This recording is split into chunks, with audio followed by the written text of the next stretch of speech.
From our studio in Georgetown, this is the TV Delmarva Channel 14 News at 4. Good day, Delmarva. Reporter Rob Petrie here for TV Delmarva Channel 14 News. Straight ahead, we hear from a father who spoke to the Cape Henlopen School Board after his daughter, who has Down syndrome, was reportedly attacked by a bus aide. Yet another shooting takes place in Dover. This time, a vehicle was shot 7 times Thursday night. And Dr. Carol Rattay is leaving her post as the director of the Delaware Division of Public Health. These stories and more coming up, but weather first with Hunter Alton.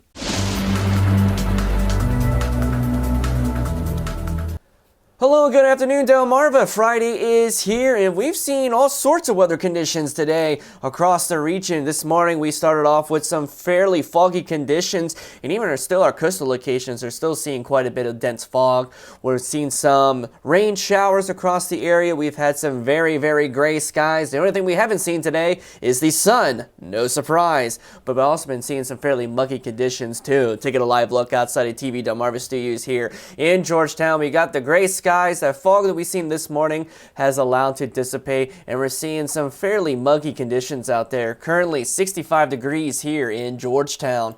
Take a look at some satellite and radar. We have the constant stream of clouds from the south. We actually had some areas of some rain moving into the southern portions of Delmarva and Northampton and Accomack counties. Now that would be continuing to head off towards the north, and we're going to be looking at rain showers pretty much off and on throughout the overnight hours and for much of this weekend too, as we're still dealing with the effects of that storm system, which is now inland across areas of the southeastern United States, and that's going to be keeping those rain chances in the area, but much warmer temperatures is definitely on the way. Now let's have a look at those conditions elsewhere on Delmarva this afternoon. We've been seeing some fairly mild temperatures across the region, especially the further away you get from the Atlantic coast. Currently 72 degrees in Salisbury, 73 in Pocomoke City, only 56 right now along the ocean front in Ocean City with some fairly dense fog out there. 73 for Easton, 71 for Centerville, 67 in Dover, and in the lower 70s up north in Newark and Wilmington. We've been actually seeing some fairly muggy conditions out there. Dew points have been in the mid and even upper 60s, especially the closer you get towards the Chesapeake Bay areas, as we're looking at a fairly muggy air mass that's going to be remaining in place throughout much of this weekend. We've been seeing some visibility problems, especially along the Atlantic coast, but inland locations today have been improving from this morning. Currently, visibility in Georgetown is 8.5 miles, 9.5 for Salisbury, but take a look at Ocean City.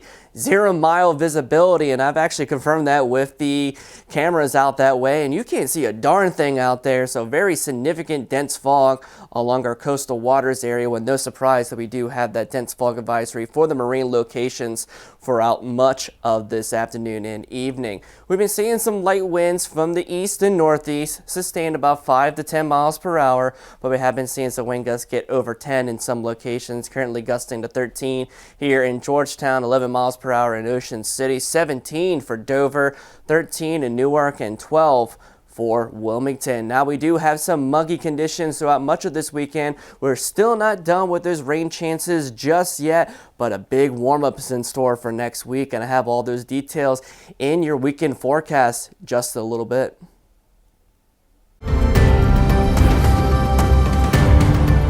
Well, the father of a child with Down syndrome who attends Milton Elementary School is speaking out after his daughter was allegedly assaulted by a bus aide. Ryan Pickett addressed the Cape Henlopen School Board on Thursday, April 28th, where he spoke about an incident that occurred back in January on a school bus involving his daughter who has Down syndrome. He was granted 3 minutes to speak, where he told board members how his daughter was reportedly punched by a bus aide and that the district officials did not notify him or even investigate the matter in a timely manner. My name is Ryan Pickett, and I'm the father of 2 children who attend Milton Elementary. And I would love to commend the wonderful staff at Milton, from the principal to the teachers to the paraprofessionals. They truly have been amazing, especially to my 8-year-old daughter who has Down syndrome and needs the best to get the best out of her. But I came here today to share that my 8-year-old was physically assaulted by a district employee while riding the bus to school in January of this year, and to convey our concern over the lack of action taken by the leadership in the Cape Henlopen School District as a result. 2 weeks after the incident in question, my wife received a phone call from the state police to inform us that our daughter was hit by a bus aide. Shocked and devastated, we contacted district office and asked to meet with Superintendent Fulton. We were eager to meet and offered to do so at a time of their choosing. Despite being made aware of abuse of a child on his watch, Mr. Fulton refused to meet with my wife and I. I remain curious to know what was more important to Mr. Fulton than reported child abuse in the Cape Henlopen School District on that day. We did meet with the head of human resources and the transportation director. At the meeting, my wife and I watched the bus video in which the aide punched our child in the head twice. We could also hear the verbal abuse the aide gave towards our daughter. Despite the severity of the situation, the only assurance we were given was that the aide would never be on our child's bus again. At the time of the meeting, the aide was still employed with the district. Let me be clear. There is a video of a Cape employee punching and verbally abusing our daughter with special needs. There is police record of the aide admitting to bopping our daughter, and she has since been arrested. Despite this, we were given no assurance that she would not continue to work for the district. This whole situation has been a nightmare, made worse by the obvious intentions of the district office to sweep the incident under the rug. I can't stand here and tell you what has been done to make this a safer district for children, but I can tell you what they have not done for my daughter, who due to her disability is among the most vulnerable children in the district.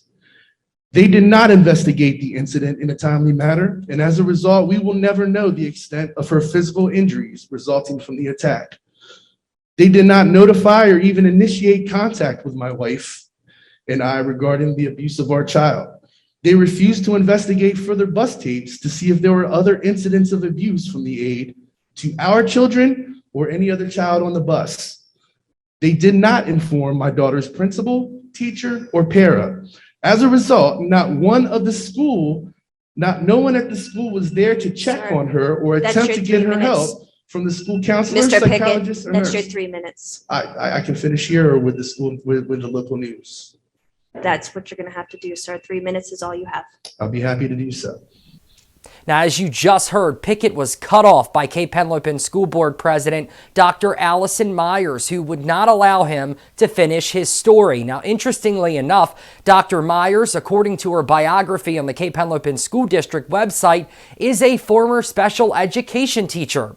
We reached out to her and the district and still have not received any responses. We are set to meet with Ryan Pickett this weekend to hear his full story and further investigate the matter. Well, the Dover Police Department is investigating a shooting that damaged an unoccupied vehicle Thursday night. According to the Dover Police Department, the incident occurred around 9:54 p.m. as officers responded to the Capitol Green neighborhood for a report of shots fired. Shortly thereafter, police say a 23-year-old male notified police that his vehicle had been struck by gunfire multiple times. The vehicle was parked in the rear alley of the 400 block of Newcastle Avenue when it was struck at least 7 times. Anyone with any information is urged to contact police. Meanwhile, Dr. Carol Rattay has announced that she will be leaving her role as the director of the Delaware Division of Public Health effective June 30th. Dr. Rattay assumed her position back in 2009 during the H1N1 influenza pandemic and is the nation's longest-serving public health director. As Delaware State Health official, Dr. Rattay leads nearly 1,000 employees in the Delaware Division of Public Health. She was named one of Delaware's most influential individuals for 2020 and 2021. Coming up, be sure to keep an eye on the sky this weekend. We'll tell you why straight ahead. Don't go away. Well, we could see a lunar eclipse this weekend here in Delaware as we get more details from our own Hunter Alton. Be sure to keep a watchful eye to the sky this coming weekend for another beautiful celestial event. On the night of May 15th into the 16th, Delmarva has a front row seat to enjoy the full cycle of a total lunar eclipse. Now, a lunar eclipse occurs when the moon passes through the Earth's shadow, just as a solar eclipse occurs when part of the Earth passes through the moon's shadow. With the tilt of the Earth, this is the reason why we do not have lunar eclipses monthly, but on average we have about 2 to 3 per year across the globe. The eclipse will begin here on Delmarva around 10 p.m. when we start passing into the shadow, with the partial eclipse beginning around 10:30 p.m. on the 15th as we start seeing the black shadow move across. The real fun begins around 11:30 p.m. on the 15th when we start to get into that distinct turquoise color on the limb and a dark blood red shadow takes over. For a good hour and a half we will see the trademark blood red moon until about 12:54 a.m. on the 16th when the eclipse begins to fade back into that dark shadow, and the eclipse will finally end roughly around 2:30 in the morning on Monday. The clarity of the atmosphere also affects the moon's brightness and color during totality. Eclipse moons can range from a yellow-orange to a rusty red or even a brownish gray. Dark eclipses are often tied to the dust and other particulates released from volcanic activity. The powerful Tonga submarine volcanic eruption that began last December and climaxed in January released a massive amount of aerosols into the upper atmosphere, which still linger 4 months later, which could bring an even better show for us this time around. Now, weather for that night is going to be hit or miss, dealing with the lasting effects from our week-long coastal storm with clouds, but let's be hopeful for an opening that night, which is a very big possibility. Always remember, happy viewing and clear skies, my friends, for this celestial event for this weekend. The coastal flooding and awful onshore winds are finally done as of today, but we'll have to deal with more rain chances over the weekend. The only difference is we are looking at much warmer temperatures over the next 1 to 2 weeks. Scattered thunderstorms are possible over the next few days before drier weather is on the way next week. Now don't go anywhere, because when we come back, we'll have a look at your weekend forecast here on TV Delmarva, Channel 14 News.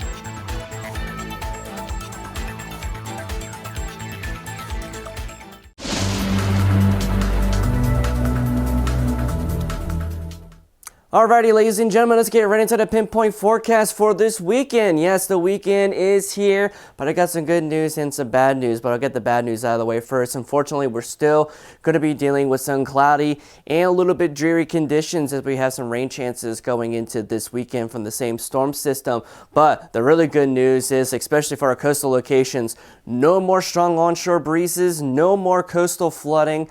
And we're going to be looking at warmer temperatures for the next 1 to 2 weeks. I'm sure everyone's very, very excited about that. We just have to get past these rain chances over the next couple of days. First off, going into the overnight hours tonight, we're going to be looking at some passing showers still continuing, and a fairly mild night ahead too. 58 to 64 degrees tonight, and we got a light wind from the southeast at about 5 miles per hour. Take a look at Futurecast. Rest of the overnight hours into the day on Saturday. This is 8 o'clock this evening. We still got plenty of clouds across areas in the mid-Atlantic states, with some isolated rain chances still continuing from the south and east, and temperatures still fairly mild into the 60s. Going into the heart of the overnight hours, though, we're going to be looking at pretty much mostly cloudy to cloudy skies, and that's going to be keeping temperatures quite mild in the upper 50s to lower 60s. But waking up tomorrow morning, though, we're starting to see some areas of precipitation beginning to lift northward across the area. Temperatures already still fairly mild in the low to mid 60s, but by the afternoon hours, we're going to be looking at a fairly warm day across the region for your Saturday. Temperatures getting back into the 70s, and we'll have to watch out for some areas of some pop-up thunderstorms in the mix as well once we get into the afternoon and evening hours, with that little bit of extra heat that we're seeing and that lift from that little storm that we've been dealing with all week long. And then by the evening hours, we got more areas of precipitation towards the Maryland Western Shore and La Plata, Washington, D.C., and even areas of western Delmarva with this pop-up thunderstorms. But by the time we get into the overnight hours, we're still going to be having a chance of a pop-up shower here and there, but it's going to be mostly cloudy for the most part, with temperatures still even milder than what they are tonight into the lower 60s. Saturday forecast overall, we got mostly cloudy skies. Watch out for some areas of some scattered thunderstorms and some mild conditions too. 68 to 73 degrees, and we got some light winds from the southeast between 5 and 10 miles per hour. It's actually very, very nice to see some light winds because it's just been windy for the last 7 to 10 days here on Delmarva. Now we're going to take a look at the allergy index for Saturday. If you start to notice, Our values are starting to go down ever so slightly. You're looking at some medium-high conditions for your Saturday, 6.5 out of 12 on our scale. Still, tree pollen is going to be the dominant factor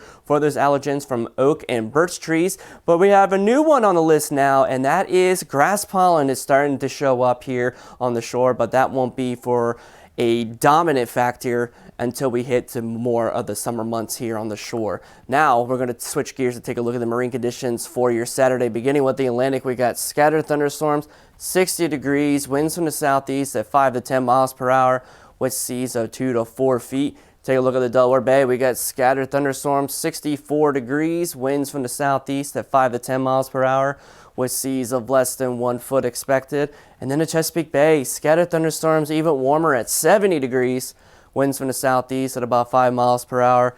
And we got seas of less than 1 foot on the Chesapeake Bay. Now going into the overnight hours tomorrow night, we're going to be looking at mostly cloudy skies and some isolated showers earlier on, but even milder temperatures during the overnight hours. 60 to 65 degrees with light winds now switching towards the south at about 5 miles per hour. And take a look into Sunday though, we're going to be looking at even warmer temperatures in the vicinity, but we're also going to be looking at some scattered thunderstorms as well. Temperatures of 78 to 82 degrees with light winds from the southwest between 5 to 10 miles per hour.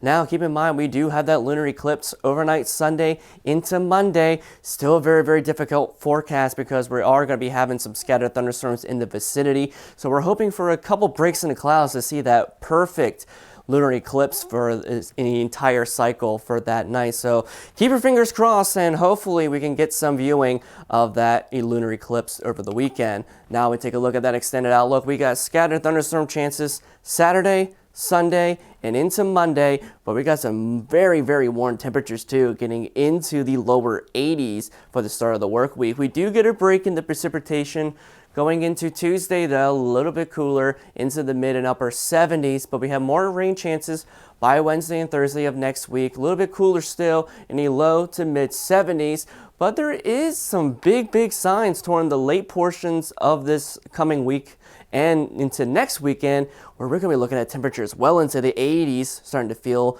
like summer here on Delmarva. Well, the U.S. has surpassed 1 million COVID deaths, and flags are being flown at half-staff to remember those who died. We'll have more details for you coming up. Keep it here. President Biden has ordered all flags to fly at half-staff to remember the victims of the COVID-19 pandemic, as the U.S. has surpassed 1 million deaths as a result of the virus. The announcement came as the president was set to convene his second COVID-19 summit, aimed at placing a greater emphasis on global efforts to combat COVID-19. All U.S. flags at federal buildings will be flown at half-staff until next Monday to mark the 1 million deaths. COVID-19 has become the third leading cause of death in the U.S., behind only heart disease and cancer. Weather Classroom is sponsored by No Nonsense Office Machines, committed to providing quality products and services with over 15 years of experience here in Sussex County.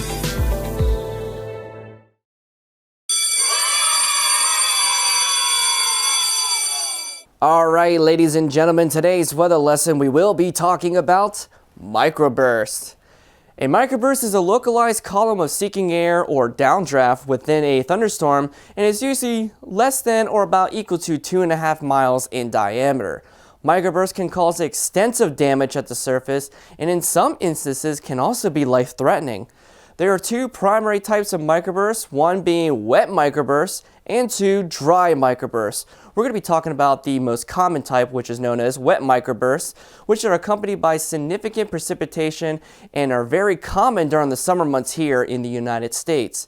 It all starts with the development of a thunderstorm and the water droplets and hailstones being suspended within the updraft. Now, sometimes an updraft is so strong, it keeps the large amounts of these droplets and hailstones into the upper portions of the thunderstorm. There are many factors that can lead to evaporational cooling and therefore weakening of the updraft. Once this occurs, it is no longer capable of holding the large core of rain or hail up in a thunderstorm. As a result, the core then plummets to the ground, and as it hits the ground, it spreads out in all directions. The location in which the microburst first hits the ground experiences the highest winds and the greatest damage overall. Now, wind speeds in microbursts can reach up to 100 miles per hour or even stronger, which is equivalent to an EF1 tornado. Winds this high can cause major damage to homes and other structures and level hundreds of trees in its path. It is very important that you take severe thunderstorm warnings just as serious as tornado warnings, especially for these kinds of events. Well, that about does it for us today, Delmarva. Be sure to follow us on Facebook at TV Delmarva and on our website, tvdelmarva.com, for real-time news and weather updates. And while you're there, be sure to sign our petition calling on the major cable providers to carry TV Delmarva on their platforms so we can provide this kind of hard-hitting local programming to all of Delmarva. Until next time, I'm Rob Petrie reporting for TV Delmarva, Channel 14 News.